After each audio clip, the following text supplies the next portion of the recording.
Hello, and welcome to another SCSUTV news show. I'm Katherine Krajcik. And I'm Matt Cilbrith. Today we'll be covering the new meal swipe policies, a recap of Veterans Day, Southern sports, and more. Last Friday, on November 13th, a series of coordinated terrorist attacks unfolded across Paris, France. Lucas Finucci, a student at Southern with dual citizenship in France, shared his thoughts. My initial reaction was worry, probably, because I have a lot of family living in France, so that was probably my first reaction. And then after that, I kind of began to think about how it's going to affect other people. ISIS has claimed responsibility for the 129 dead and 352 injured. Of those 352, 99 are still in critical condition. By now, many of the students on campus should have noticed that there have been more changes made to the meal swipe policy. Katherine caught up with students and Dr. Tyree to get the full story. It is like getting a credit card declined. Students with a meal plan now have to wait an hour to use a meal exchange after already swiping for one. Dr. Tyree, Vice President for Student Affairs, says that this is all transpiring from the new contract with Chartwell's.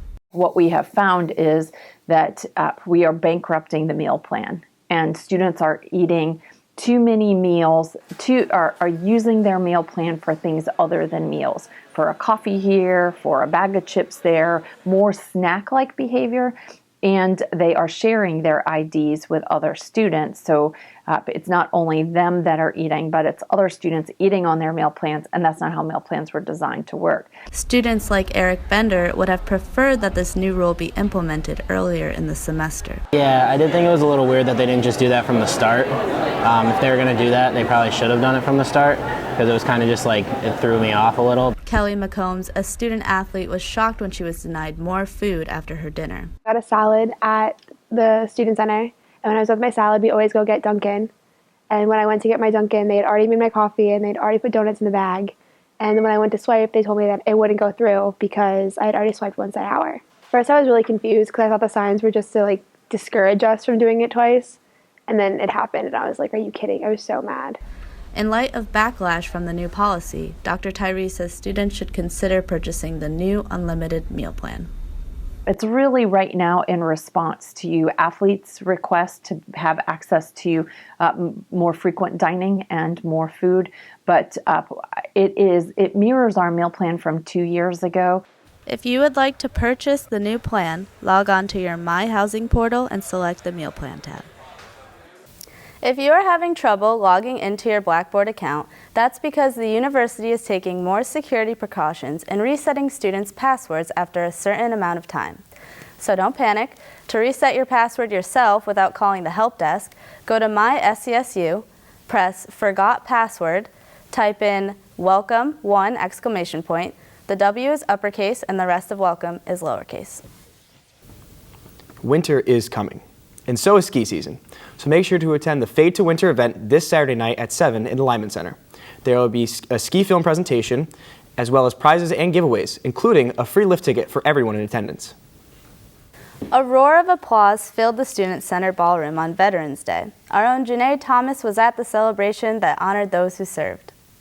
Last Wednesday was Veterans Day, and to honor those that served, a celebration was held in the Adonti Student Center ballroom.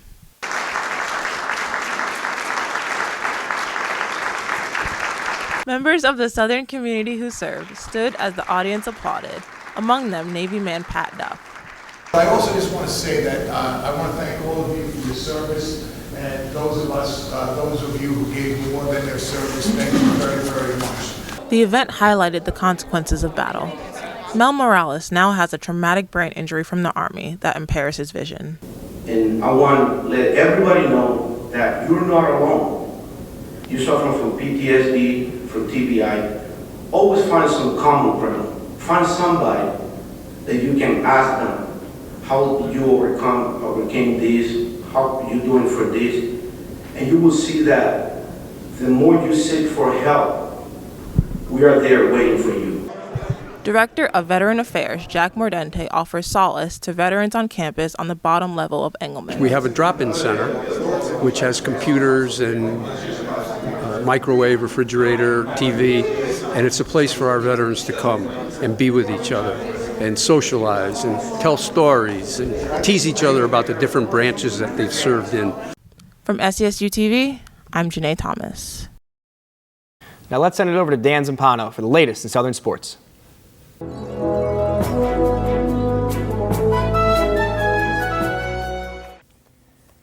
Thanks, Matt. It was NE10 championship weekend for the football team, and while the Owls actually weren't in the championship game, they still had some unfinished business to handle against AIC on Saturday.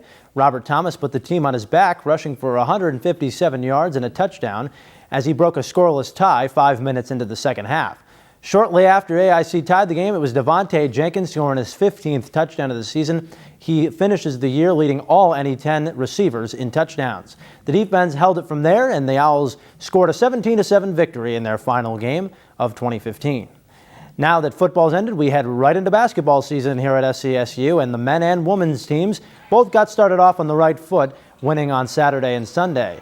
The Scott Burrell era has started at Southern as the men defeated Dominican College 99-69 and the University of Bridgeport 104-96. Kate Lynch also got her coaching tenure underway as they defeated the U Sciences of Philadelphia 62-53, and they also toppled Bridgeport 88-64. Both teams have their home opener Tuesday, November 24th against AIC. Southern's hockey season is in full swing. Our own Matt Cilbrith was able to catch up with the Ice Owls this past weekend and see how things have been going.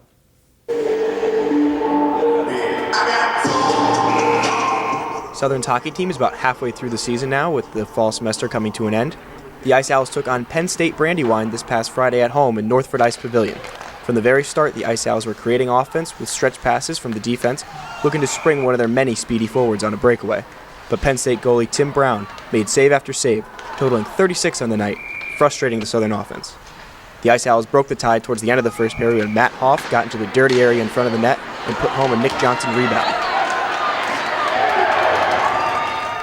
That was all the Ice Owls needed because goalie Shane O'Brien didn't let a single puck into the net all night, racking up 25 saves in a shutout effort. He said the guys in front of him did most of the work. Yeah, boys always had their sticks in the right places, forwards, D. They're cutting off the lanes really well. I didn't feel worried at any point in the whole game. The guys stuck to their guns, played their jobs, and it was just really easy to stay behind them and pick up the scraps. The Owls would get 2 more goals that game, one on a Billy Riley breakaway and another one from Brian Flanagan, giving the Owls a 3-0 victory. But Farmingdale would get the best of the Southern on Saturday, leading to a 1-1 weekend for the Ice Owls, leaving their record at 500 with 1 tie. Reporting from Northford, I'm Matt Cilbrith.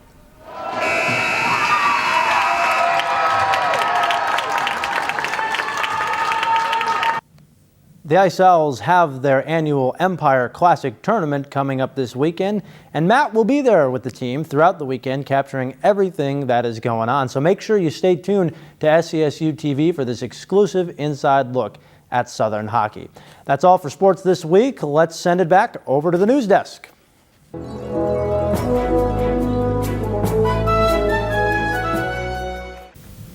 Thanks, Dan, and thank you for watching. Make sure to follow us on Twitter at SCSUTV and subscribe to our YouTube page. Before we leave you today, on behalf of all of us here at SCSUTV, we would like to extend our condolences to the families of the victims who lost their lives this week in acts of terror in Paris and Beirut. We are all praying for a more peaceful world.